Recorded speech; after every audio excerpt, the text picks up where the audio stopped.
No, no. Yeah. Okay. Okay, I'd like to welcome, I'm Dave Starbuck. I'd like to welcome everybody to, I think this is our seventh forum on No Nickel for Genocide. Um, uh, Somebody suggested that we do an introduction, so I'm Dave. Howard. Howard, Bob. Breck. Dwayne. Adam. Alan. and there's some people online. Hey, my name is Max. Max LaFontaine. Okay, hi, Max. Hey, how are you, comrade? And I don't know the other two people. Is that Christy Belcourt down there? Yeah. Yep. Hi. Hi, Yeah. everybody. Hi. And one more person who I think their name is, excuse me if I'm saying it wrong, it looks like Q. Hi, Dale. Yeah. And Dale just walked in, so they're 1, 2, 3, 4, 5, 6. Fu. Hearing you, Fu. Yeah, Fu, you're muted.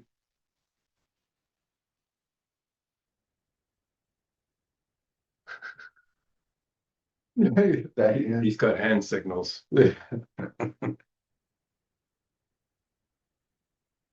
He can't see you. No, he can't see us. We're just a logo there. You're still muted, Fu.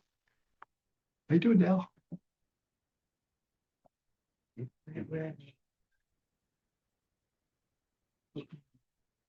No. Anyway, Hold on. we're learning to have to deal with the new technology, and we're all a bunch of seniors here. Well, not all, but The average age is up there. Okay. Fu, do you want to see if you can like unmute yourself?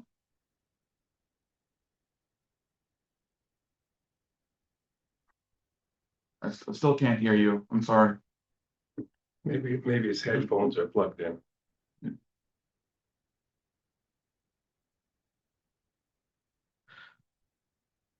We'll give it a sec. Well, that's about 90% of Zoom meetings anyway. Can't hear you. So you're there. There's always one. All right. We'll just get going then. thank you. Oh, you sent me. Give me a moment. My phone microphone's got some error. Okay. Hello, I'm Fu. That's an intro. There we go. Okay. All right. Let's get going then. So, let's get going then, David. Okay. Well, I'm very glad that you people, everybody came out.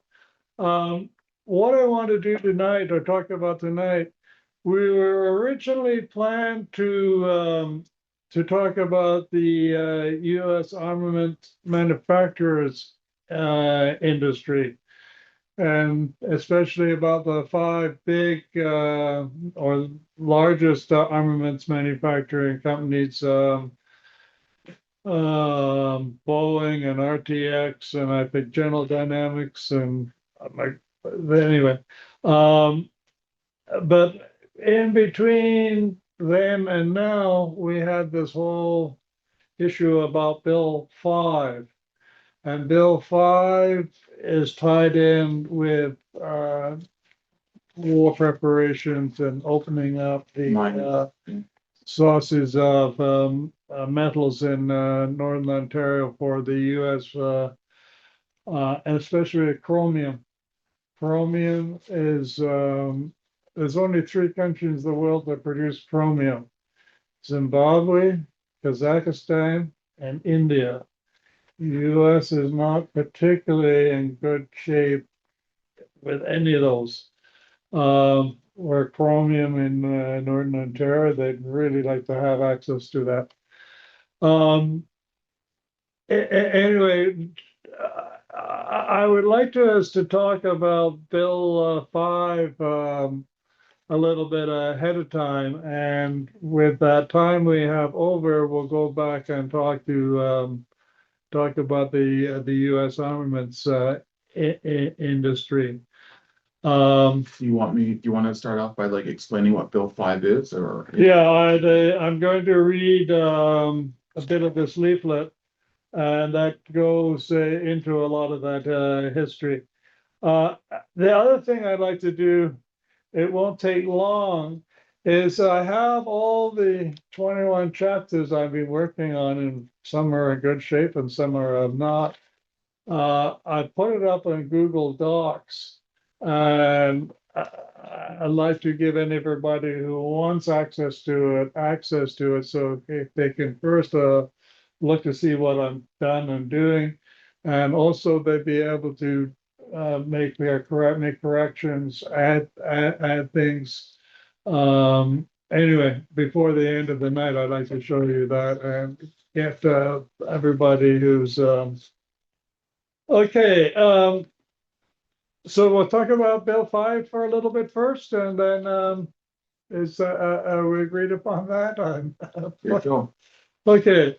So on April 17th, Stephen Lecce, who's the Minister of Mines, introduced Bill 5, which is called Protecting Ontario by Unleashing Our Economy Act. They used to have straightforward names for these bills. You know, in the States, they have this big, beautiful bill. I don't know that we can complain too much. It's all part of the move to fascism. Yeah, so Bill 5 was introduced into the legislature by Doug Ford's government. It's an omnibus bill. What it does in one bill, it changes eight different bills. The Mining Act to expedite various mining activities. The Environmental Assessment Act to exempt two projects. Dresden landfill and Eagle's Nest mine is a mine in the Ring of Fire. It repeals the Endangered Species Act and replaced it with a watered down Species Conservation Act. Really nasty one. It enacts the Special Economic Zones Act to empower the Ontario government to declare special economic zones. The cabinet would then be allowed to exempt those proponents and projects proper requirements under any provincial law or regulation, including bylaws of municipalities and local boards that would otherwise apply in that zone. The Ring of Fire is said to be the first of these zones. The the project to tunnel 401 in Toronto is the second one that they're talking about. But basically, the Ontario government would be able to declare any part of Ontario or all of Ontario the special economic zone, and say that any existing laws in terms of labor standards, environmental standards, minimum wage, Don't apply. they don't apply. They don't apply. So does that mean, what does that, what about treaty rights, like indigenous? Yeah, well, the Yeah, problem is municipal with bylaws. treaty rights, the bill tries to trump treaty rights, but treaty rights were with the crown or between the native people and the crown. And the federal government is the spokesman for the crown. I'm not sure. Yeah, they inherited the responsibility for. Yeah. So the provincial government doesn't have the legal right to override the treaty rights, and this is where it's going to end up in the courts. But like it can override any provincial law, any law or regulation from a provincial agency or body, any municipal government, any agency subordinate to a municipal government. Doug Ford can just throw whatever exists today away and write his whatever he wants. What he can't do is he can't change any federal laws. Like he couldn't change the criminal code, for example. That still applies whether or not anything that is federal can't be changed, but anything that is provincial and municipal could be. The native people gave quite a bit of opposition to this Bill 5. Up there. Okay, thanks. Warning of legal grassroots. Yeah, Good for them. Yeah, I figured this would be better to well- share with the group than that the actual bill, like the protecting the whatever, protecting unleashing the horde, that stupid name they gave it. I don't know what's whatever.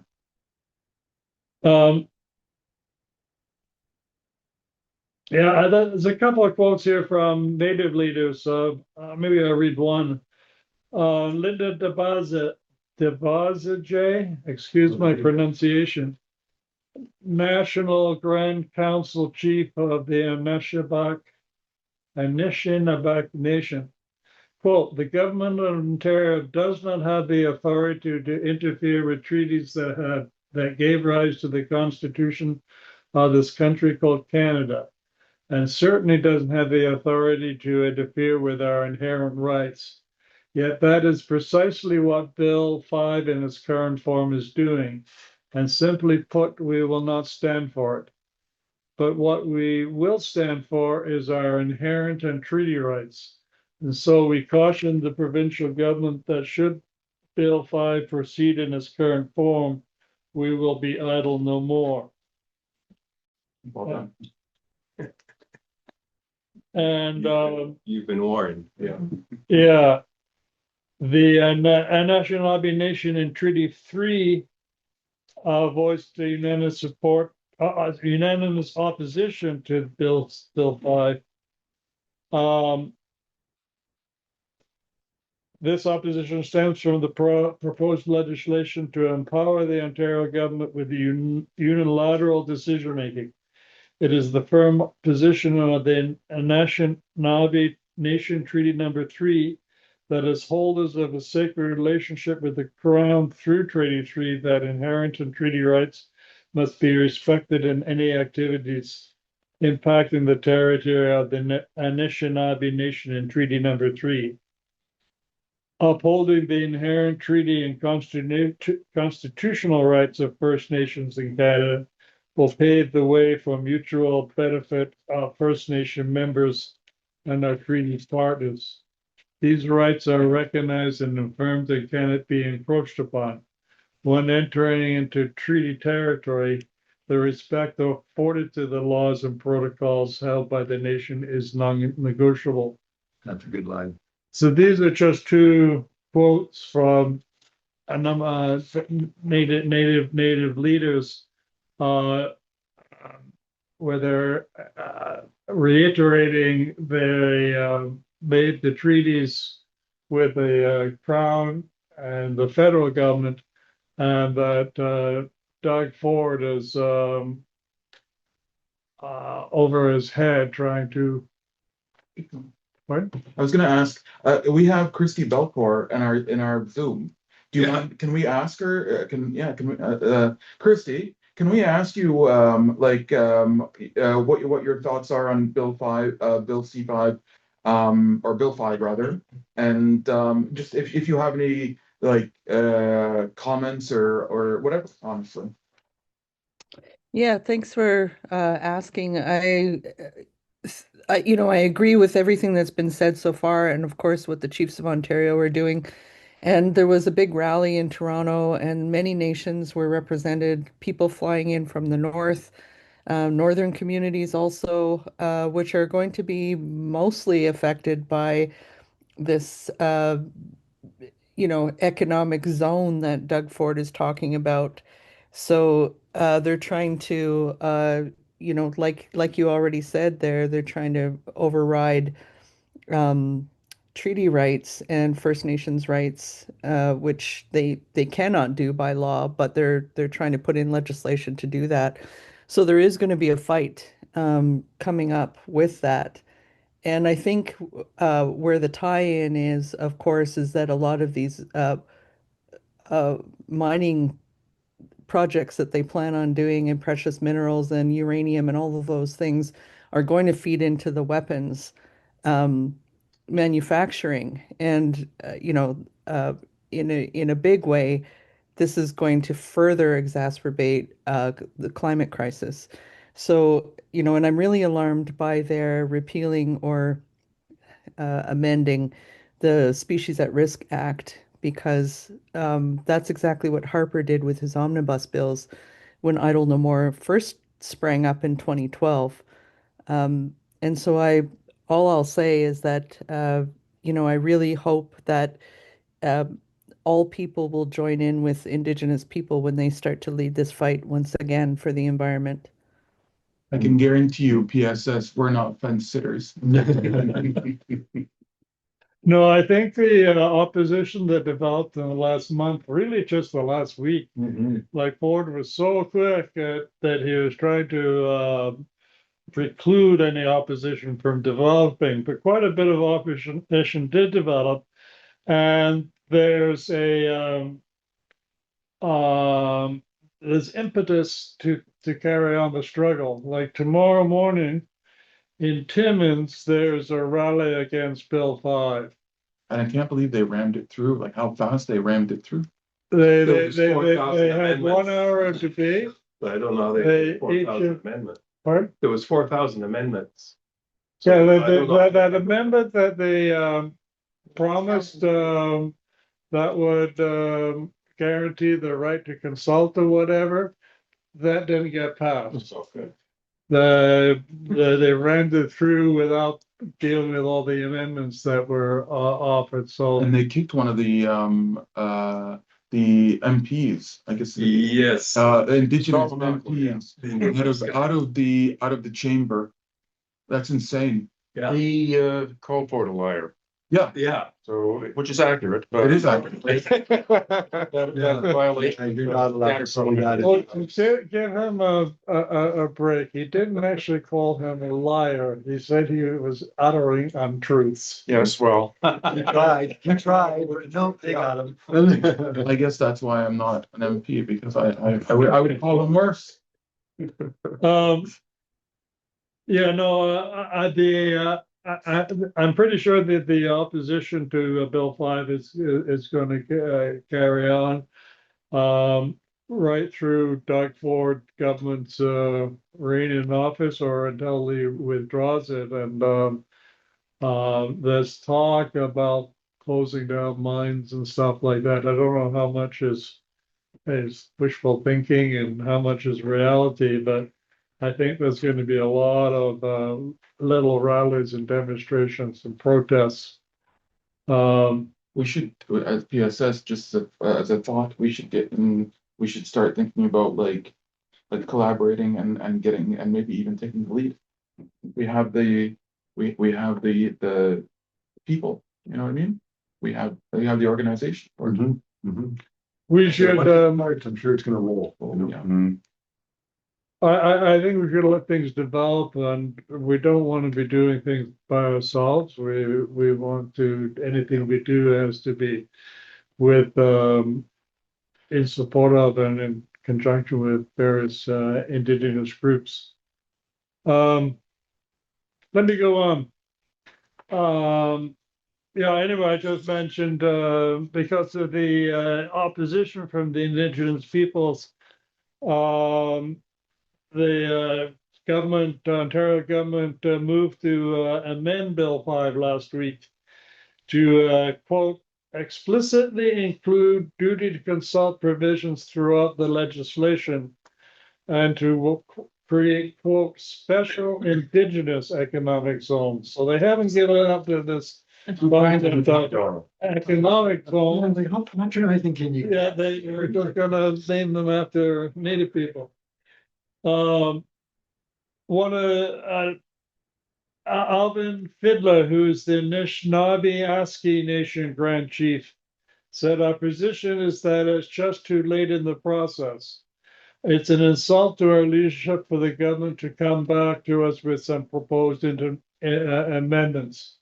And that's something I've come across a number of places that the various Native peoples felt that the Ontario government's offer of consultation was just too late and didn't really mean anything. And you know, Bill 5 also would allow the Ministry of Energy and Mines to limit the participation of foreign enterprise in energy supply, the mining industry, and critical infrastructure projects. Ontario government officials have singled out China as the target. One of the things Ford is doing is very much he wants to be in part of the U.S. supply chain for weapons, but he doesn't want to have any business or cooperation with China. Of course, they target the country that didn't threaten to invade us. Yeah. Yeah, the government has introduced closure to limit debate. They allowed 1 hour debate on third reading.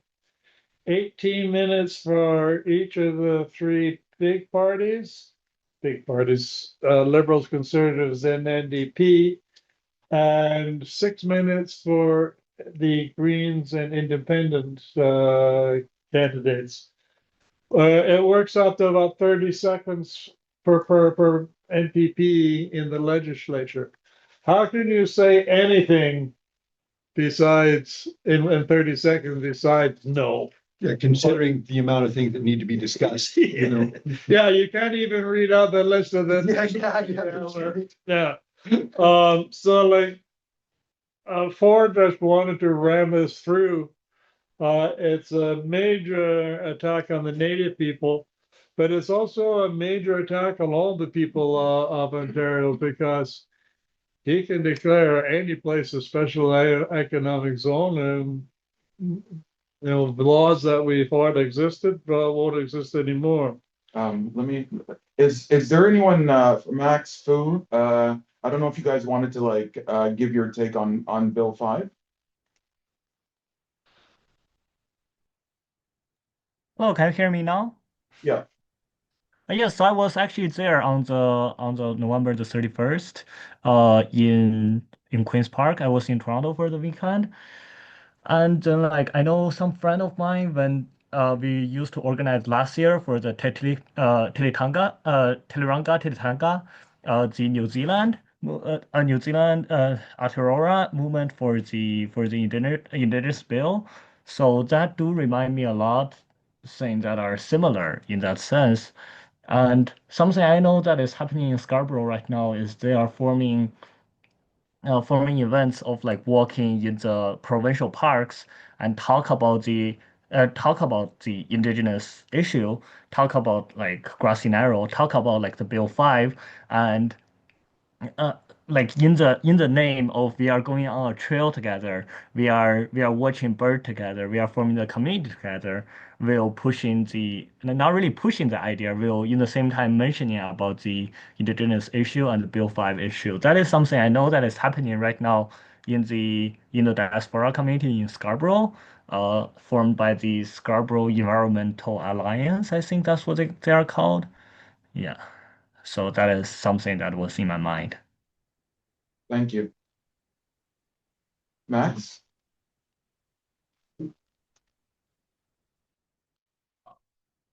Does Max or Christy want to say anything? Yeah, actually, Max or Chrissy or Max, actually, if you want to say anything, by all means. No, I'm good just listening. You guys are making all the right points. There's nothing more to say in that regard. I agree with all of you. Yeah, the question really is not, we're not in disagreement about what has happened. The question is, what are we going to do about it? Oh, yeah. That is a lot more Um, up in there. Let me go ahead. I got a little bit more to finish on this article. Um, yeah, Ford has long complained that Ontario's rules and regulations prevent moving projects forward quickly, particularly mining in the Ring of Fire. Well, they have been talking for about 20 years about developing the Ring of Fire, and it's been going slow. Quote, we can be a global critical mineral superpower, creating thousands of new jobs and billions of dollars worth of economic growth.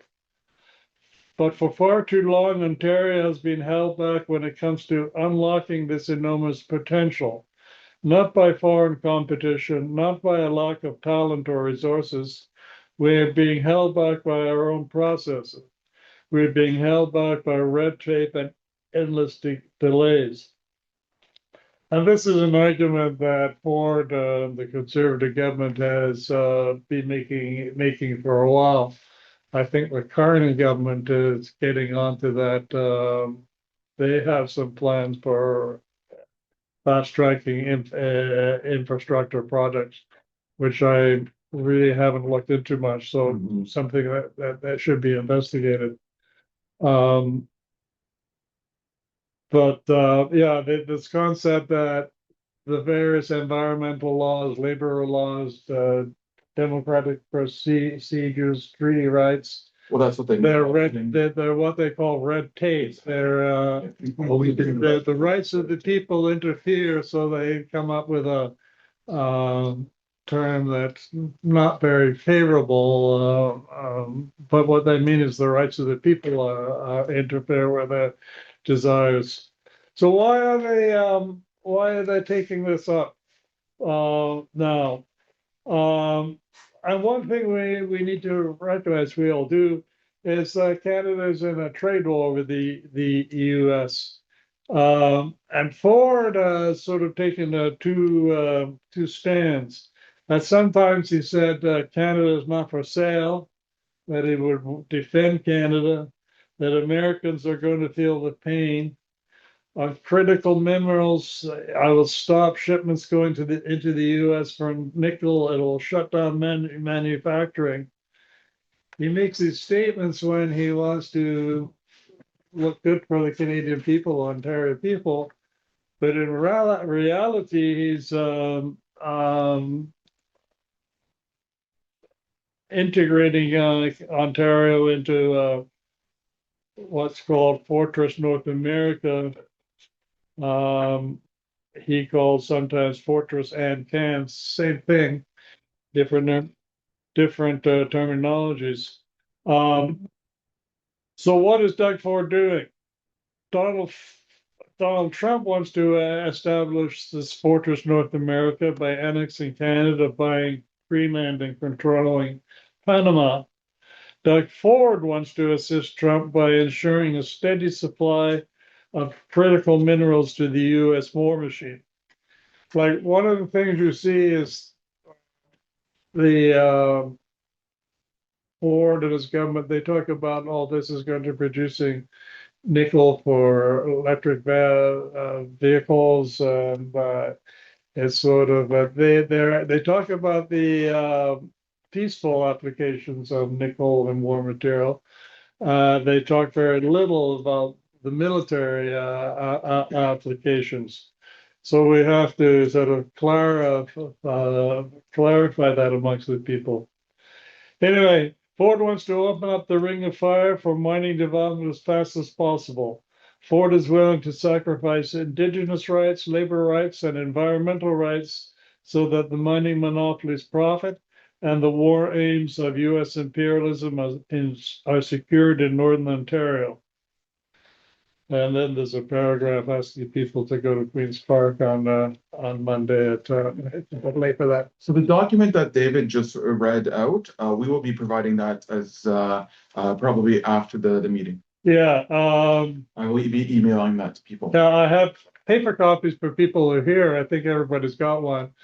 I'll leave it up to Adnan to get the document to the other people.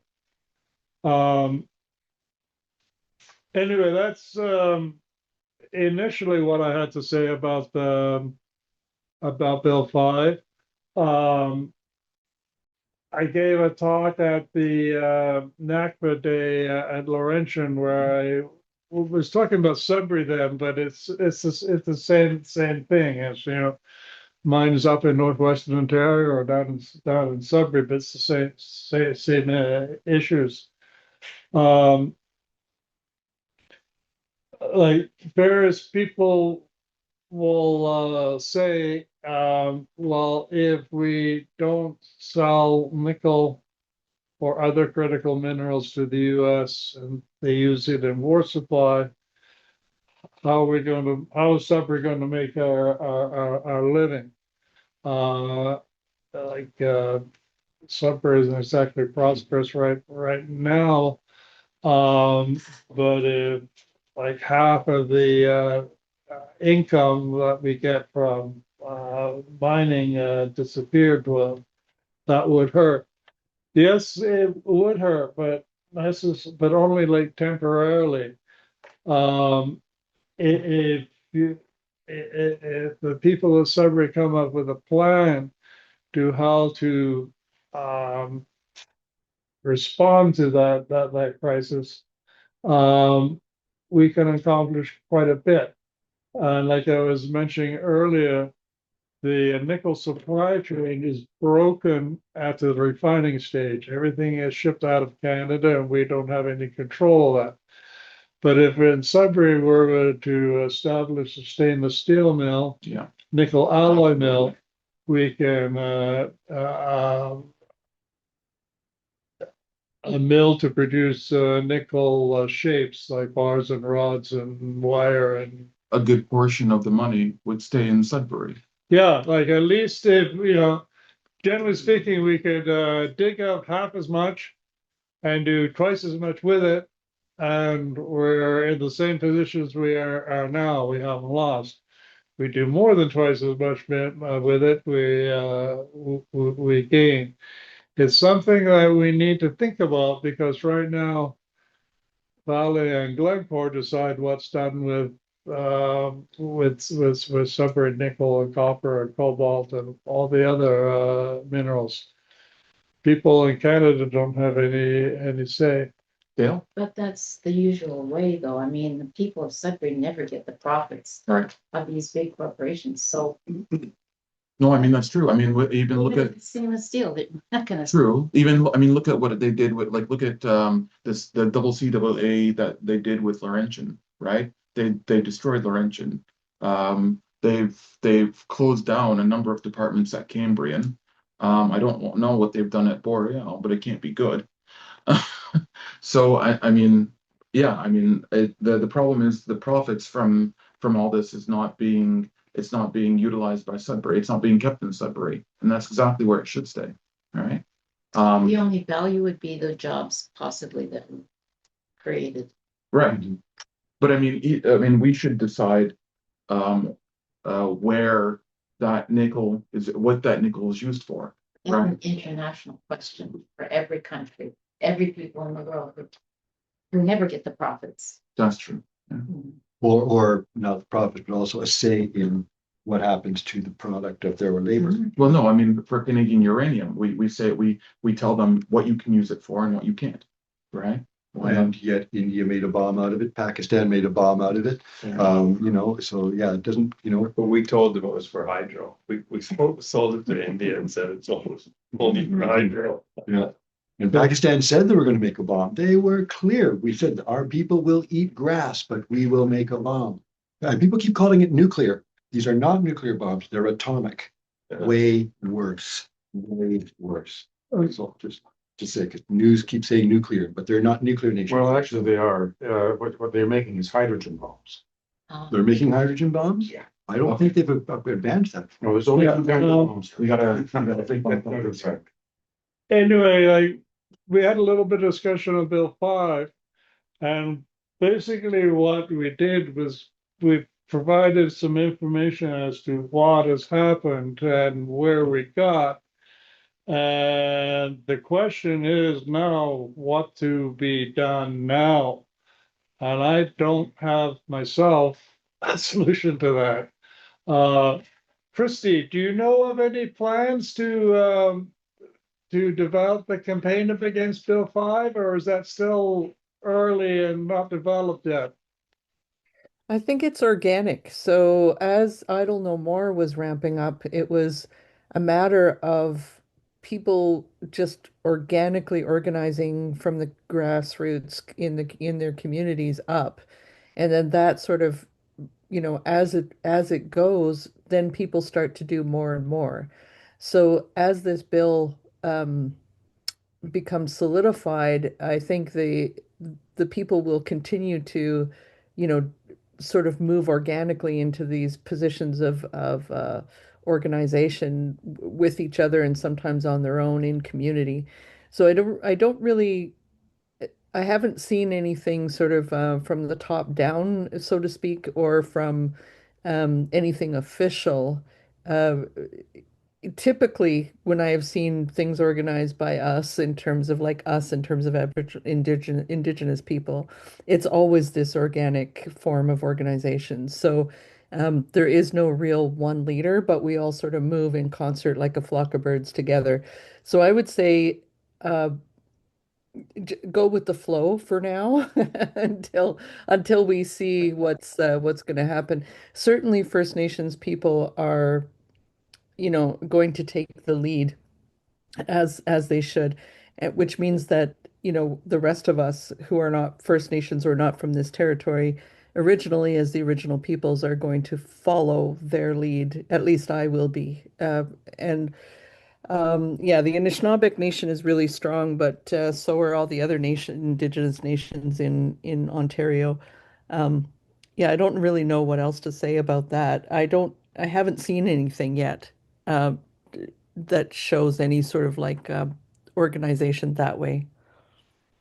Yeah, I saw there's supposed to be a demonstration in Timmins tomorrow morning. And I think, as you said, that's grassroots more than, and I saw somebody was trying to organize something in Kenora. So I think over the next few weeks, we'll have various things uh, show up. We don't really know necessarily where or when or who, but I think we should just go out and support them, even if there's only two or three of us at a time. Um, Support them, be friendly, see what they, they need any help and build things from there. I don't think it's up to us to go and say, you gotta do this. I don't think that would be very, But I do think one of the strengths that this group provides for at the moment anyway, thanks largely to Dave, is information. Educative aspects, and I think that's providing that out there so that people can get the information and then apply it in ways that they think are, appropriate for where they are and what they're doing. I think at the moment, that's is a powerful addition that we're already adding to this mix, and I think that's worth noting, that if we're going to be doing anything, I think we go with our strengths, and that's one thing we can keep doing that's very powerful, I think. Thanks, Dave. I yeah, tend no, like, Oh, I go just ahead. want to say I tend to agree because the one connection that isn't made, so Bill 5 eroding treaty rights or the Species at Risk Act and threats to the environment is Right. something that we can relate to, but not quite understanding or connecting the dots yet of where those minerals or materials go to, what the end results of those materials are, and how they impact other peoples around the world is like really important to help people connect those dots. So I agree with you, like providing information on that will add yet another layer of why people will resist. Absolutely, Mm. absolutely. Has any, like the NDP, have they said anything in terms of, I'm just asking anyone here, has the NDP said anything about Bill 5? Have they opposed it, or have they gone Yeah, aside? they opposed it, but within the limits that the system um, provides. So they got up in the parliament and spoke for 18 minutes, but And they organized a rally at Queen's Park. So Salma Mahmoud got expelled and the leader walked out with him, you know, that's. Yeah, but they it'll be individuals who come forward, not so much, not the party NDP Yeah. party structures. Not yet, at least. The party structures will tend to Be cautious. follow what's allowed by the law, even if you need something else. They have that limitation now. Well, Doug Ford is part of the Conservative Party, right? He's Pardon? conservative. Yeah. The leader. Oh, yeah. Yeah, he's the leader of the Conservative Party. Capital So what are the Ontario Liberals have, what they have to say? What have they said? And what has Mark Carney said? Carney has said nothing, the Ontario Liberals technically said no. Okay. No, I haven't heard anything, but yeah, meanwhile, Carney's got his own, like, we have a big fight, like, this is gonna be a busy summer. This is the gonna be a busy whole- summer. what Carney is doing and federally, I haven't looked at yet, so I got a feeling that it's not good, but I don't have any information to speak about it this time. It's something that perhaps we should put on the agenda and somebody can look into that and report back. So Fu says, I believe seeing something mentioned by Kristen Wong Tam from the NDP about opposing Bill 5. Oh, yeah. Yeah, no, they oppose Bill 5, like, but it's within the limits of the system. Mhm, Like, if various native groups start blockading access to mineral sites and things like that, I'm not sure that the NDP will be very supportive. Individuals maybe, but the leadership probably not. At the same time, to the extent that they do oppose it and the people oppose it, we should, join with them and do things as we see reasonably. Because, I worked with Greenpeace for years, the NDP, has always been very pro-labor. And labor has always been kind of antsy about environmental issues because they've always been fed this line that we're going to take away jobs and things like that. So we've always had this kind of dance with the NDP, but since they've discovered that they need to be allied with First Nations people, they've changed their tune quite a bit. So it's quite a different thing now to hear from them. It's going to be very interesting to see how they respond to this because they've got allies that they can't, they don't want to bug at the moment. So I'm not quite sure what the top down people saying, but at the bottom, I know they're very supportive. And the language of Bill 5 is very vague, isn't it? Isn't It's it? very vague. So Mhm. so I mean this is this is a slippery slope to destroying whatever rights and freedoms we still have left, Exactly. right? So I mean I don't know. I mean Well, basically, that law, they're talking about it in terms of relationships to the Ring of Fire, but it can be applied anywhere in Ontario. Mhm. Oh, yeah. To cover whatever situation. It's a very open-ended. Oh, yeah. They'll use this to break apart the green belt in Toronto, which he's been after forever, So yeah, there's all kinds of things that people will be able to shit on this. insane. That's insane. I mean I still can't believe they rammed it through. I mean I can believe it, but I can't. I can believe it. I've seen it type of thing happen too often. Shall we talk about the U.S. Armaments industry now, or is there some more? Well, let me ask the Zoom group and see. Pardon? Let me ask the Zoom group and see if they want to say anything else. Okay. And then we'll go if they don't. So for the people on Zoom, do you have any questions, comments that you'd like to say? Please.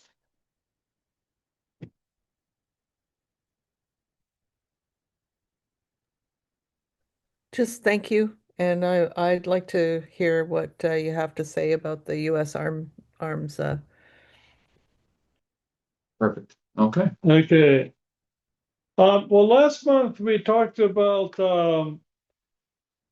the world, global military expenditures in terms of countries. We said that the U.S. Well, the U.S. has 4.2% of the world's population.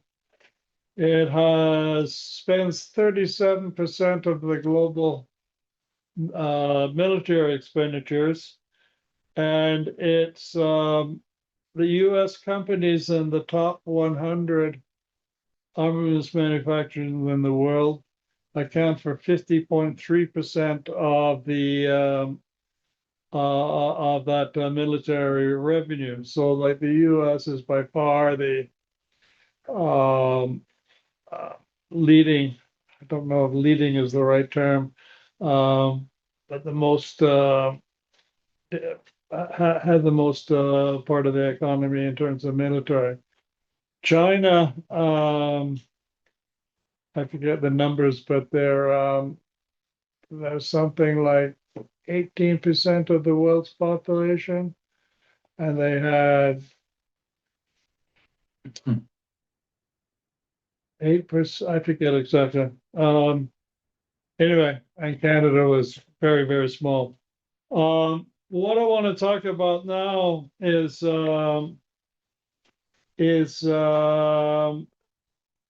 look at it in terms of companies. Just tell me which page you're on. Yeah, I'm just trying. Page 14, I guess.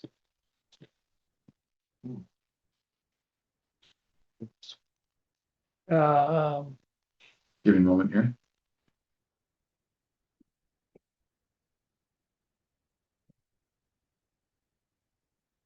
Where are we? Yeah, right about there. Actually, go back a paragraph. Let me. Yeah, the global armaments industry is an industry approaching $1 trillion in annual arms sales, and which is dominated by U.S. corporations. 100 largest arms producing and military service companies listed by the Stockholm International Peace Research Institute, SIPRI, had arms revenues which totaled $632 billion in 2023. The 2024 data should be out very soon, and maybe it is out. I haven't tracked. Anyway, that was an increase of 4.2% in real terms compared with 2022. All these top 100 had at least $1 billion of military sales.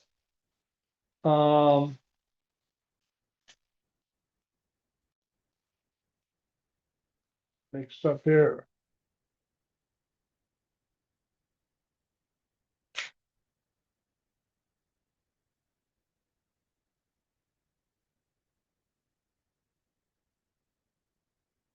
Okay, I'm back. All right. Yeah, information about Russian companies is lacking a bit. There's only 2 Russian companies listed in 2023. And that, they say, is a result of the war in Ukraine, that the information is less open than it was before. Yeah, the total arms revenues in the top 41 companies headquartered in the U.S. grew by 2.5% to $317 billion. 27 European countries increased 0.2% to $133 billion. Anyway, they go on. Companies in South Korea, Japan, and Taiwan had 39, 35, and 37 and 27% increase in their arms revenues. The war in Gaza has increased Israeli companies' arms revenue. Here's a bit of information. The arms revenues of the 3 companies in the top 100 based in Israel reached unprecedented levels in 2023, April 2024, on the back of demand for weapons fueled by the war in Gaza. The aggregate arms revenue went up by 15% to 13.6 billion. In 2023, the arms revenues of Elbit Systems, which is the largest largest Israeli arms manufacturer, rose by 14% to 5 billion. The company reported that it has secured around 900 for military related domestic contracts between October and December 23. And they go on some information about Israel aerospace industries and Rafael, which are the other two major Israeli companies in the top 100. But you can see from that, and just in the first few weeks of the war in Gaza, the revenues of the Israeli companies increased. And I need to dig up some more information on what's happened in the last year and a half. I doubt very much that those companies have got less revenues than they had a couple of years ago. There's a table there, top 100 arms manufacturing companies by the country of domicile. As I said, 41 US companies, $316 billion in arms revenues in 2023, half 50.3% of the total 100. China had 9 companies, total revenues 102.9 billion, about a third of the United States. Their increase in arms revenues was only 0.7%, and China accounted for 16.3% of the revenues of the top 100 arms companies. United Kingdom was the third country, 7 companies over the in the top 100, $47.7 billion. Starmer just made an announcement yesterday or today about how much the United Kingdom was going to increase its arms sales. They want to hit this 5%, and various things are in terms of social programs are going to go. Anyway, those other countries are listed there. France with 5, Italy with 2, Israel with 3, Germany with 4, South Korea with 4, Japan with 5, India with 3, Turkey with 3. There's about 10 countries that have significant arms manufacturers, 10, 12 countries. Just to make a point. So the UK police are going to be using an armored vehicle that's been tested on, like, during the Holocaust in Gaza. They're going to be using an armored vehicle that they've adopted this armored vehicle for use in the UK. Do you know what company manufactures that? No.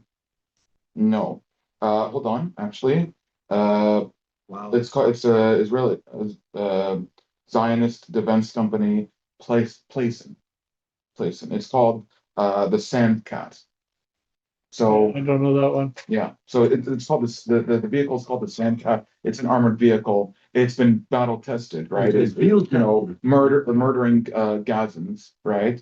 And then the UK is adopting this You never know, those Manchester workers might get up. Yeah, I say if word gets around, I can imagine people will meet him at the dock.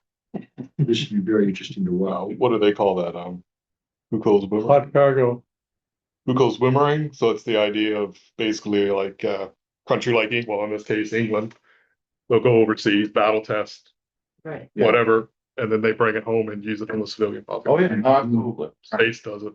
Of course, yeah. constantly, right? So, Yeah, one of the important things um, to talk about in terms of arms for Israel is that it's not just a one-way trade that Canada sends some stuff to Israel. There's also the equipment, the military equipment that Israel is manufacturing and then trying to sell back to Canada or back to the United Kingdom or wherever they can. Like So the Metropolitan Police, the UK, I guess London Metropolitan Police, they purchased 18 of these vehicles. Yeah. Now this is in contrast to Spain, that just they let's they see. stopped their sales Yeah, of weapons yeah. to Israel.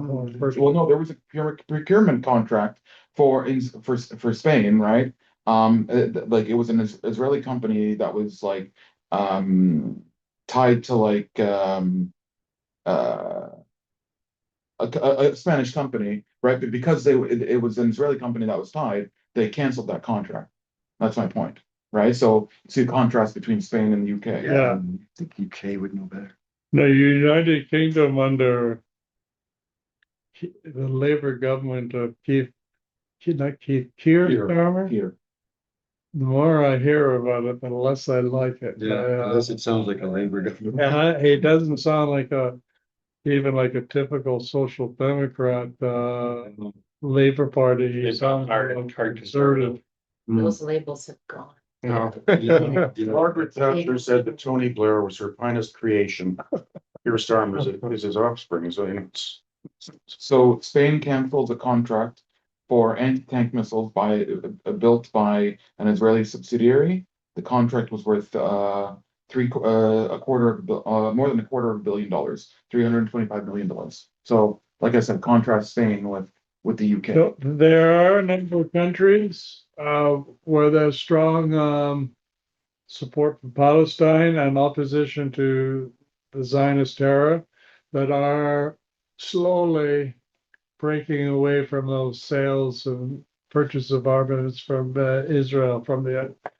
It's slow, but whatever is done on that front is positive as far as I'm concerned. On this chart here, Germany is fairly low, but as far as weapons to Israel, they're like third biggest. Yeah, Second, I think. No? well, I just read today is third. Okay. I don't have information on which countries supply how much. Germany. US is the biggest one for sure. Yeah. But after that, yeah, I think it's Germany, England, or sorry, US, England, Germany. Okay. The three main ones, but I'm not sure. There's a chart on the bottom of that page. Yeah, there's a blue there. I should have, yeah. It lists the top 20 of that separate 100 top armaments manufacturing companies. And I don't know if you can see that, but the biggest one is ranking number in 2023 is Lockheed Martin Company, based in the US. It had a arms revenue in 2023 of 60,810 billion dollars, or $1 million, which is $60.8 billion. And it was 67 no, sorry. It was 90% of the total revenue. So Lockheed Martin is an armaments company that produces a few civilian things. It's not a company that is a civilian company that produces few military things on the side. It's the biggie. Yeah. Number two is a company called RTX, used to be called Raytheon. It too is based in the US. It had $40.6 billion in sales in 2023. That was 59% of its total revenues. Northrop Grumman, number 3, again from the US, 35 billion. 91% of its revenue is from military sales. So again, it's very much a military company. Number 4 is Boeing, based in the United States, $31 billion in armaments revenue. Only 40% of its total revenues were military-related revenues. Boeing produces a lot of commercial airlines that make up 60% of its sales. But its military, 31 billion is substantial. It's the 4th biggest armaments manufacturer company in the world. Number 5 is General Dynamics. Again, in the US, all 5 of the largest armaments companies globally are American. $30 billion, 71% of its revenues. I don't necessarily want to go through all of the rest. Number 6 is a British company, BAE Systems. I think that stands for British Aeronautical Engineering. Yeah, I'm pretty sure that. 1 Russian, 3 Chinese, and then in the bottom, the second 10, there's 3 Chinese. Number 20 is down to $7 billion. Like it's the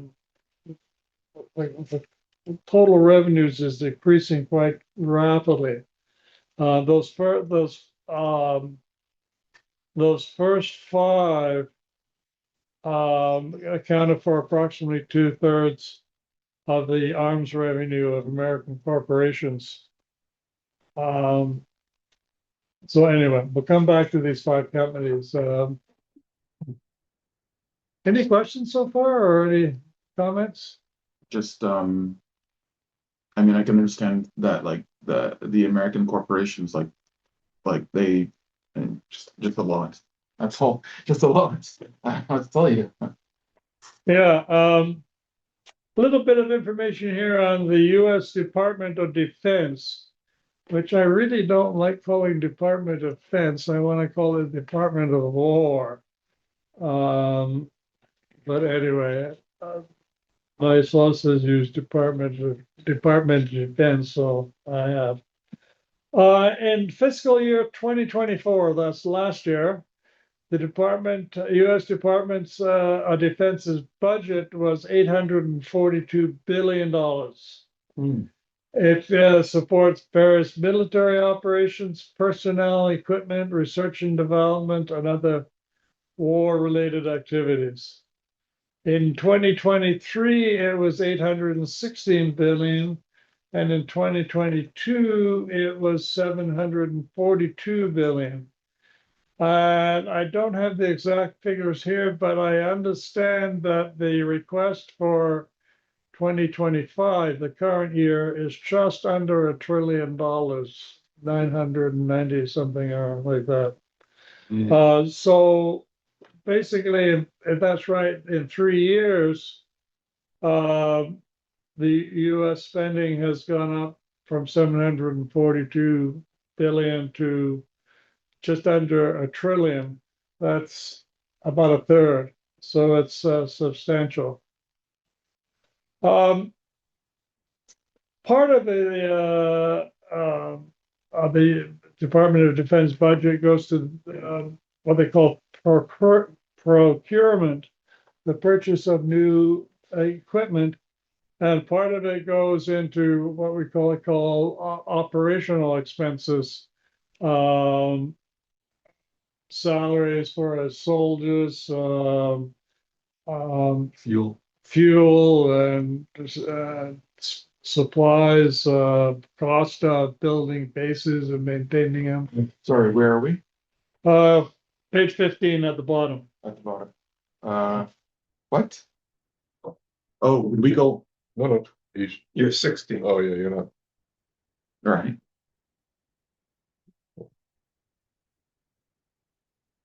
Yeah, okay, you can turn over to 16. Sure. So in 2024, the Department of Defense's budget includes approximately 170 billion for procurement. So out of there, what was it? It had 842 billion total. 170 billion is for the purchase of new armaments, new planes, warplanes, new ships. Who knows? So for the budget for 2026 for the Department of Defense, air quotes, you're looking at 1.01 trillion. For 2026. Wow. It's an increase of 13%. Yeah, 13%. So I imagine that procurement budget would also include things like the Navy building new ships and things like that as well. Yeah, no, it's, I got here a quote, some of the key procurement areas for 2024. Aircraft, funding for fighter jets, bombers, helicopters, and drones. Ships, construction and modernization of naval vessels. Ground systems, tanks, armored vehicles, and other land-based equipment. Missiles and munitions, procurement of precision-guided weapons and ammunition. And space systems, development and acquisition of space-related technology. So in very broad general terms, what the US is buying. Lots of detail later on. They're also highly invested in intellectual capture. Sorry? They're invested in intellectual capture, propaganda to Okay. get people to finally end up working for this machine. Right. And there's Yeah. also the stuff they're And doing invest online. themselves. I'm not sure if that would come into the Department of Defense budget or under organizations historically like USAID, which has the National Endowment for Democracy and ratings. I'm sure they've learned ways to hide They've things been and things defunded. there, you know. Pardon? Yeah, they've been defunded and basically put under the umbrella of the State Department. Yeah. Yeah, that's true. That it was put under the when Trump canceled it, the agencies that he kept were moved to the State Department. Right, under Marco Rubio. Yeah. Gee. LOL. Anyway, here's some fairly important information. Table 4-5-2. That's it there. The 5 largest US armaments manufacturers. So I mentioned them: Lockheed Martin, RTX, Northrop Grumman, Boeing, and General Dynamics. But it gives their the arms revenue in billions of dollars for 2023 and 2022. The change in arms revenues. Oh, I think I gave you that before. Yeah. Okay, so we'll go on to the next one. Ownership of the 5 largest arms manufacturer by the big 3 asset management corporations. You may remember we talked about when we're talking about the ownership of Vale and Glencore and the other diversified global mining corporations, that we kept on coming back to BlackRock, State Street, and Vanguard Group as being important owners, large share owners. Usually they own somewhere between 6 to 10% of the company's shares, enough to get them a seat on the board so they get all the inside information, and enough outside strength, economic strength, that they can put pressure on the management of these companies, which are quite big. And if they don't go along with what BlackRock or State Street or Vanguard want, they can put various forms of pressure on them, and usually they get their way. One thing that I found a little bit noticeable here is when we looked at mining companies, BlackRock was the biggest of those three shareholders. And the arms manufacturers, it's not particularly big. State Street and Vanguard are the bigger ones. And well, Lockheed Martin, those three companies own 26% of the shares. That's a substantial proportion. And all of them, RTX 18, Northrop Grumman 19, Boeing 15, General Dynamics 15. You see that finance capital in its most Dynamic, shall we say? not dynamic. I'm looking for a word here, but it's Don't make me say impactful. yeah, no, like it these That's the one. asset management corporations are calling the shots in the long run. Yeah. They may give the men Within a certain amount of leeway, but if they go out of what they want to do, then they're going to interfere. No, it's called In BlackRock We Trust. Right? Little tear in their eye, you know. Yeah, and then there's some information on the strength of the institutional investors, mutual funds, hedge funds, and asset management companies. They hold together 74% of Lockheed Martin, 81% of RTX, 83% of Northrop Grumman, 56% of Boeing, and 89% of General Dynamics. So it's not like people like you and me are buying all these shares in these military Well, companies. in a sense it is, because our pension funds are heavily invested in A BlackRock. lot of them, yeah. Yeah. But again, it's Isn't the biggest pension fund or like in Canada, I think, at least Ontario, is the Futures fund, yeah. Is it invested in? I think they had been, They but they were, did go through a yeah. real base a couple of years ago. Yeah, But- ours was as well. I'm not sure. Yeah, I don't know. It's So things could have something changed, you know. I think something you have to look at. That would be a good thing to. Can we have a little scribe here to write down the things that come up? Because I will forget them. But yeah, anyway, that this page here really shows how concentrated the U.S. armaments manufacturing industry is, and how it's dominated by the large asset management companies in the U.S. Go down a little bit more. Next table right there. Employment of the big five armaments manufacturers. The worldwide column is the only one that's full. The rest of them is partial information. But all together, those five companies hire 700,000 people.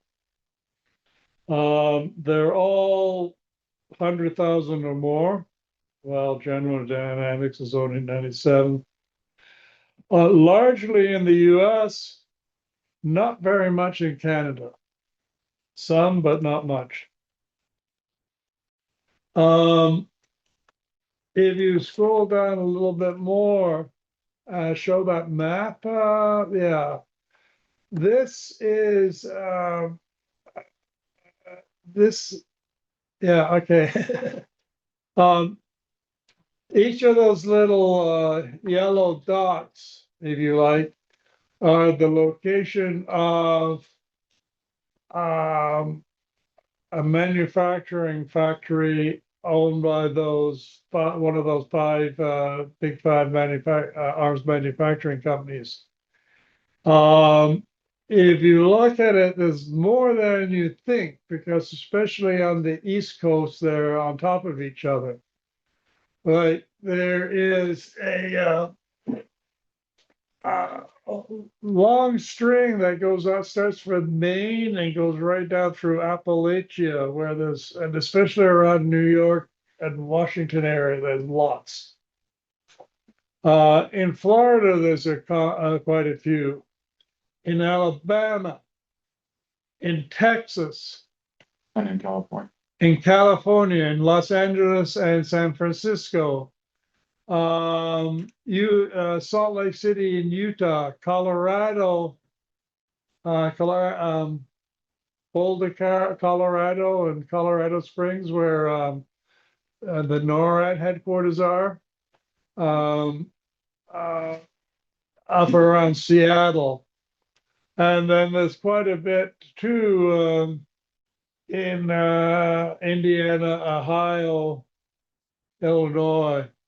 Anyway, there's those 5 companies have something like 300 factories in the United States. In every single one of the U.S. states.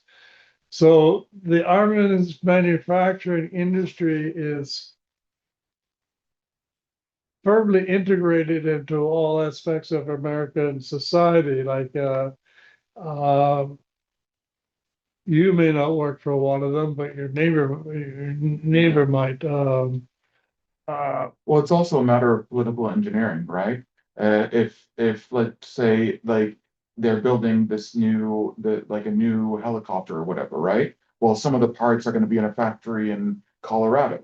Some of them are going to be in Idaho, Utah, Minnesota, right? So those representatives are going to want that piece of equipment built because it's going to provide funding for their state. Yeah. Right. So that's why I mean you could probably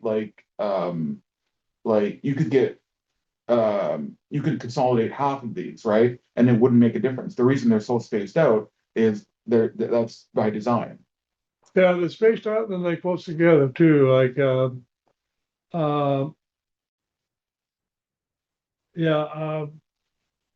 anyway, the main point is that they're very much a part. U.S. armament manufacturers are very much a part of the economy in almost all of the U.S. And they make use. There's the relationship between the armaments manufacturers and the politicians. Revolving door. They don't want to. None of them want to cut back in the military budget because that will be a cutback in their district. They don't want to have to deal with that. Yeah, you were going to say something? Yeah, but it always comes back to the idea that why is any economy based on war? Like all our economies are based on war and war profits. Mhm. What the hell? Yeah, no, Gotta love those Romans. it's something that I think is we got to put in the agenda of the country that well, it is on the agenda that war as a method of sorting out differences amongst people or amongst countries is obsolete as a way of sorting things out. And like even though the NATO companies are talking about 5% of GDP for military, there's a saying that competition is the law of the jungle, and that cooperation is the law of civilization. And anyway, U.S., Germany, England, they're all trying to maximize their armaments industries in that country. Like during the Cold War, the guideline or the goal was 0.7%. now the Cold War's over and they want 5%. What's the rationale about behind this? Like Dale, I think what Dale was talking about though is like the hit factor, right? So like whereas you spend, $1 billion in education, for example, right? Versus spending $1 billion on military weapons, right? Which one is going to give you more bang for your buck, right? Pun intended. Yeah, Is a lot of our education is then higher education is geared toward. yeah, exactly. But I don't think it's so much right now as it is about war as it is about capital. It turns out that it might not be very good politically to make war, but it sure is a good way to make money. And I think that's really what all the arms They can building. sell it to people that like in the States, like all these places, I mean, like California, New York, like that's all the ports, right? World War II. Mm. So I mean, their military economy is basically what saved them from the Great Depression, right? And then they just never let go of it. Right. So it's like the States, even though it does fight all over, they don't necessarily have to. No. They can sell their stuff to Israel, let Israel do it, right? Right. Or they can sell it to whatever. A lot So of it, goes back, we're talking about weapons testing and all Ukraine, this in yeah. other places, so every once in a while, a good skirmish in Africa is good for things, so Yeah. having in the Middle East, You have to have a good enemy for a number of different reasons. Mm. Having an enemy will shore up the arms industry. Mhm. It will unite the population because after all those dirty fill in the blanks. Ever see Canadian Bacon? The movie? Yeah. But also, That's why there's it's not just that though. I mean, Yeah. the US then like starts wars because so that it can churn out more military supplies, nothing right? to- So that they can also battle test. I mean, wars is a bad word, sorry. They start invasions, right? They start massacres, genocide, ethnic cleansing, Untold violence. Well, they're imperialists, they want to take over. Yeah. Yeah, no, the armaments industry is the one industry that if what is produced is used for the purposes it's designed for, it creates nothing for society. All it does is kill people or destroy property or despoil the environment. But there are profits to be made in the rebuilding. Pardon? There are profits to be made in the rebuilding. Yes, they're just clearing the way for their cousins to come in and start building. Yeah. But like in the long run, like I think our goal as a society is to eliminate as much as possible of this military spending. Mhm. Like even we got it back to 0.7 again. What it was 30 years ago when the Cold War was here. That is a huge amount. That's a lot of money to that could be uh, redirected to other aspects of society like healthcare and education. High-speed rail would be good. Yeah. So back to Dale, what Dale was saying, so the Watson Institute for International and Public Affairs at Brown University. Right. So basically what they did a report and basically 1 billion in military spending creates approximately 11,200 jobs compared with 26,700 in education, 16,800 in clean energy and 17,200 in healthcare. that's How do you argue that with these guys? but that's the thing though, right? Like it's not really about job creation. No, No. Like it's just about their shareholders and lining their pockets. Get rid of the psychopaths at the top. Yeah, find a way to Here. shift things. So get rid of the what, Not sorry? The place for them. psychopaths at the oh, top. absolutely, yeah. There was a solution in 1789 involving tumbrils and guillotines. Now, let's not lose our heads. Let's not lose our heads. But I mean, that's just to Gavin's point though, that's pretty crazy that, well, no, I mean, it's not crazy at all. It makes complete sense that like you would get more than double the amount of jobs, Yeah. right? With 1 billion versus 1 billion in military spending versus education. That's great. Part of the reason Not to mention you're there's investing not very many jobs in the your own military future. is because this purchase of all the equipment. Right. Like if it costs $1 billion to buy a tank, but that's only one person or two persons to operate it. And that's just looking at jobs, so that Yeah. it doesn't even like study the impact. I mean, it probably does, right? But it doesn't even study the impact on like society. Right. So Okay, there's a topic here, armaments manufacturers in the Pentagon, cheek by jowl. I don't know what made me do this, but I started looking at the headquarters of, that chart is good there, headquarters of these big five armaments manufacturers. And Boeing is in Arlington, Virginia, which is just across the Potomac River from Washington, D.C. And next door to the CIA. Yeah, General Dynamics is in Fairfax, Virginia. Lockheed Martin is in Bethesda, Maryland, which is just Just on the other side. just north of the Potomac River. Northrop Grumman is in Falls Church, and RTX is again in Arlington. Like all five of those companies are within about 15 minutes from the White House. Actually, right. Or the Pentagon. Like I had a map, which I don't have anymore.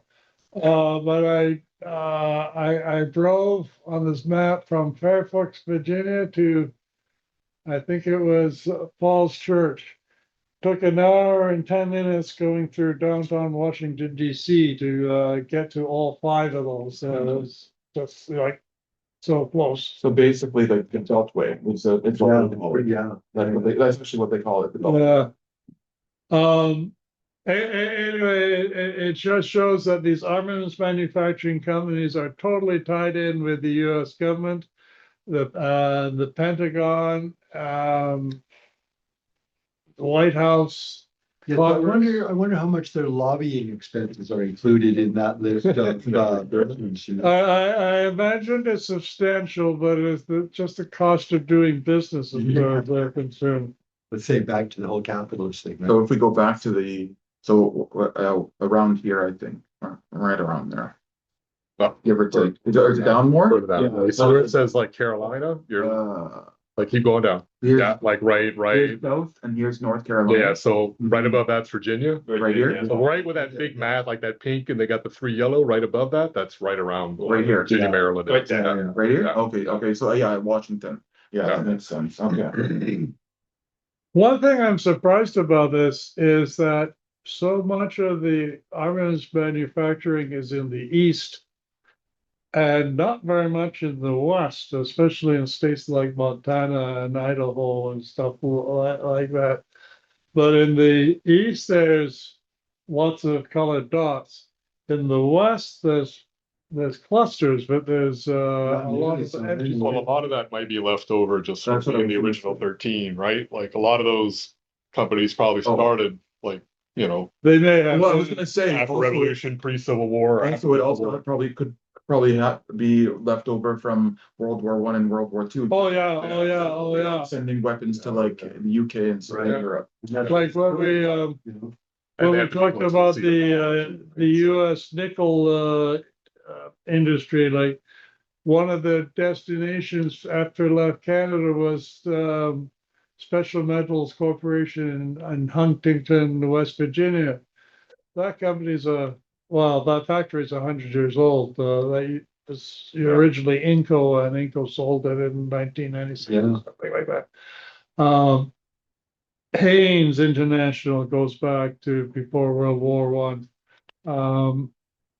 Yeah, a lot of these companies are quite old. Some of them are new, but a lot of them are quite old. It's 25 to 8 now.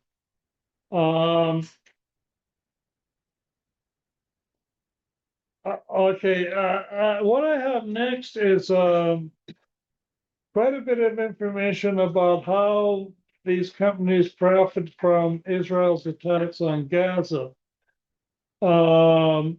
And I'm just going to leave that with you. I'll let you read that through that yourself because of time.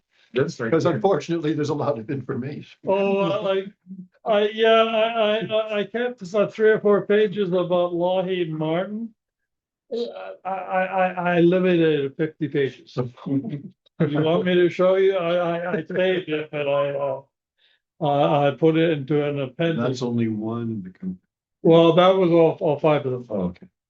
But still, yeah, no, it gives some information about the role of these companies since about 2008. And I need to find some more information about since about the beginning of 2024. Though it is. Well, here's a section. The Forum on the Arms Trade provides information on Lockheed Martin's military sales to Israel since October 23. And this is just till the end of that year, end of 2023. Lockheed Martin supplies Israel with F-16 and F-35 fighter jets, Which page? which Israel is being used extensively to bomb Gaza. Could be. Israel also uses C-130 Hercules transport planes to support the ground invasion of Gaza. Produces Hellfire missiles for the Israelis' Apache helicopters. 2,000 Hellfire missiles were delivered to Israel between October 7th and November 14th. That's 5 weeks. So 5 weeks. yeah. They produce the Sikorsky helicopters as a subsidiary. Really, eh? Anyway, they go on and go on. On November 9th, an Israeli missile hit journalists sitting near Shifa Hospital in Gaza City. The missile was reportedly a Lockheed Martin-made Hellfire missile, a version of the Hellfire that was developed by the CIA for carrying out assassinations.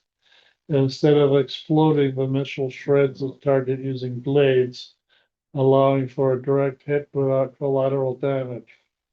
The target in this case was not a military one.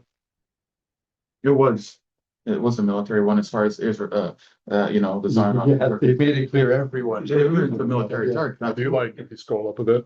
Oh, Which is one of the. Go ahead. no, Go ahead. tell me. No, just like scroll back up. Here? No, keep going. Keep going. Keep going. Keep going.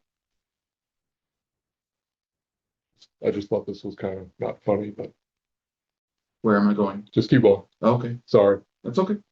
Oh, I didn't realize he went down that far. Anyway, it had Israeli Defense Force or whatever, and then defense had a red line under it. Oh, I That's see. like how. Oh. We pointed that out too. Yeah, I need to go through and change everything. Right here. IDF, to IOF, Right. Mhm. Israeli Occupation Forces Yeah, instead of. It's all double speak, right? And the U.S. Department of Defense to Department of War. Yeah, But Department of anyway, Defense. Well, I was reading apparently, it used to be called Department of War prior Yeah, to what- yeah. prior to World War II. I was So, gonna say, so you're not like wrong. Yeah. You call I don't know when they called after the Second World War, probably. it. Yeah, I think they changed. Anyway, it's 20 to 2018. They're gonna go soon. So I'd like to, I have about 40 or 50 pages additional to this on information about the other four major manufacturing companies, the contracts with Israel, the contracts with Ukraine, and anyway, Well, I shared this document with all the participants on our Zoom, right? So, yeah, no, that's good. Anyway, I just want to talk a little bit in the last 5 minutes or so about arms manufacturing in Canada. And I think perhaps the most interesting thing about it is that there's really no significant Canadian-owned and Canadian-controlled armaments manufacturers in Canada. page.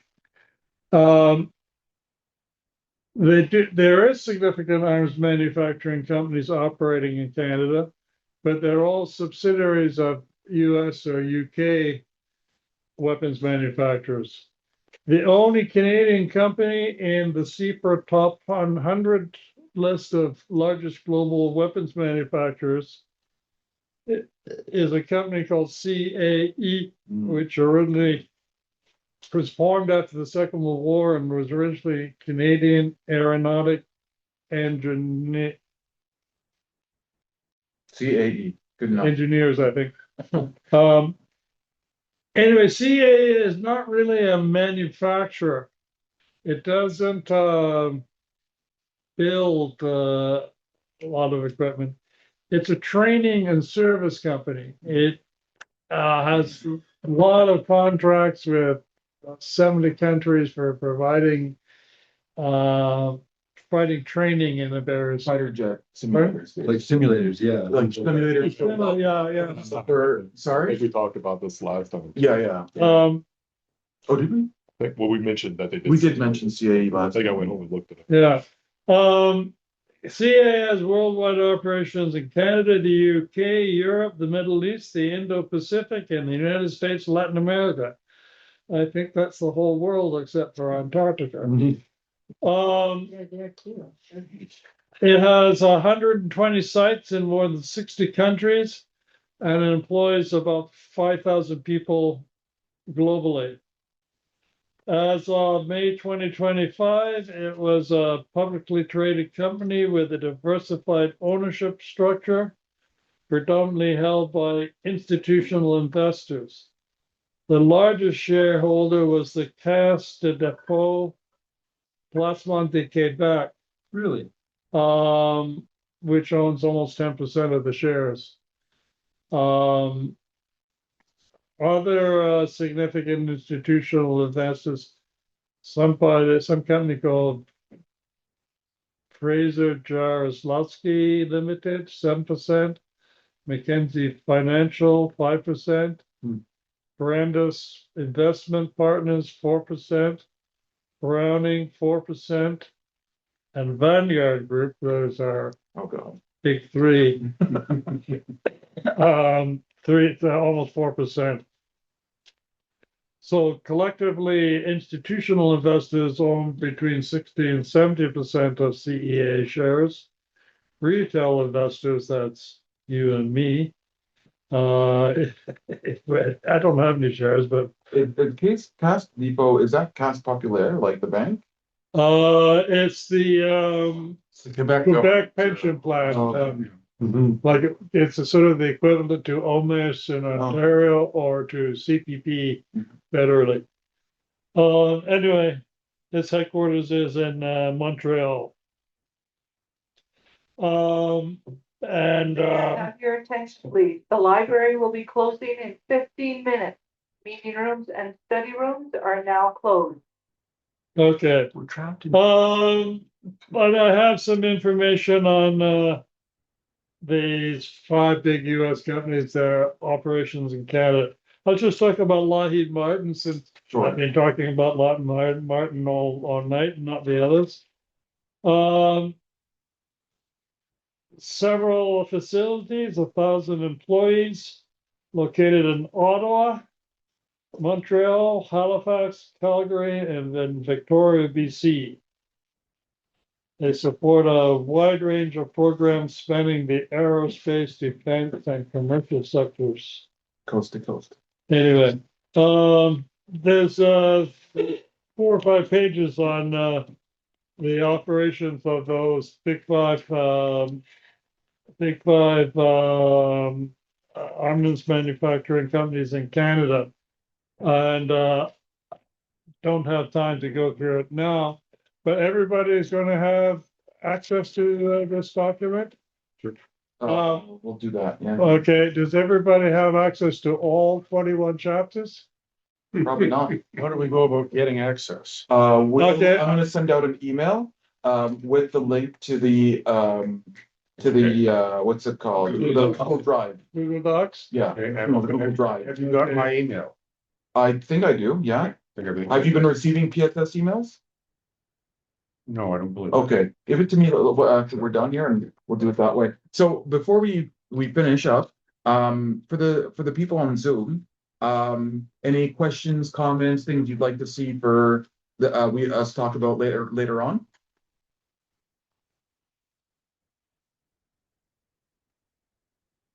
don't all speak at once.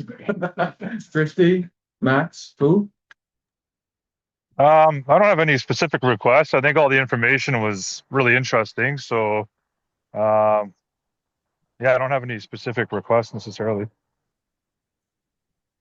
I don't either at this time, but I'll be thinking about all of this and really appreciate all of this work that went into it. I'm wondering, my question though is, you published the first part. Are you working on publishing the second part?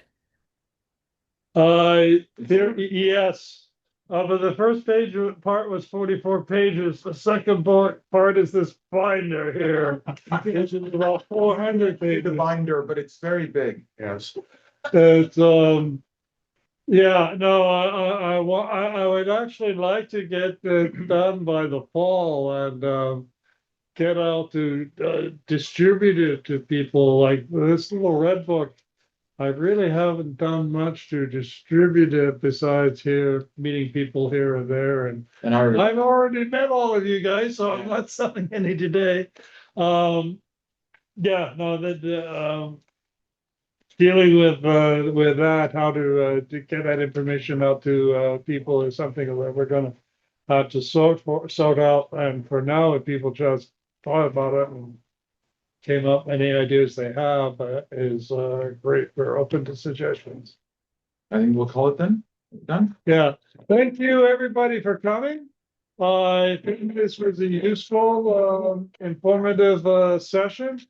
And we're meeting again on the first week in July, the first Thursday. I believe it's the 4th, but I need to double check that. Third. Pardon? Third. Third, is it? Okay, Thursday, July 3rd. And Just did that off the top of his head. pardon? I'm in Kitchener at a conference. Oh, okay. The topic I think on July will be Alan's topic. He's going to present it for us on how nickel is used in military airplanes in their engines and how it may have something to contribute about the landing gear. He knows a little bit about Holland's aerospace and landing gear. But anyway, that's I think the topic. We could keep on going through. We've missed a lot of what I've done. We haven't had time to go into, but people can probably read that themselves, and it'd be good. And we'll try to keep the discussions to more important things. And I think to talk about jet engines and aircraft and the nickel there would be very useful because those are killers. All right, so I think we're done here. So everyone on Zoom, thank you so much for coming. Everyone in person, thank you so much for coming. Now, just one warning about that thumb drive I gave you. I've only organized about half the articles on that. Really? So there's 300 there that are sitting there. Oh, Christy had a suggestion. She says, I'm thinking to know specifically how nickel is used in specific parts would be helpful for those of us trying to get this info out to people. Thanks to everyone. Yeah, it's specific what? So Where it's used. how nickel is used in specific parts would be helpful for those of us trying to get this info out to people. Okay, that's sort of like, we've done that a little bit so far. And one of the things I've had in my mind is to go through all the material I have and get a piece of paper and have two columns. One column nickel used in war armaments and one column nickel used in peaceful domestic, just for that. The next 2 or 3 meetings we have forums, if we have the next one on warplanes, jet engines, and the landing gear and the electronics, we are going to be talking about that. And after that, like, I don't know how much time we want to spend, but talking about tanks and artillery, we could have several meetings there talking about different types of Satellites, radar systems. Yeah, I'm not sure that we needed to go through all that. Sure that the room has to be vacated. Let's end it there, okay? Okay, Everyone. but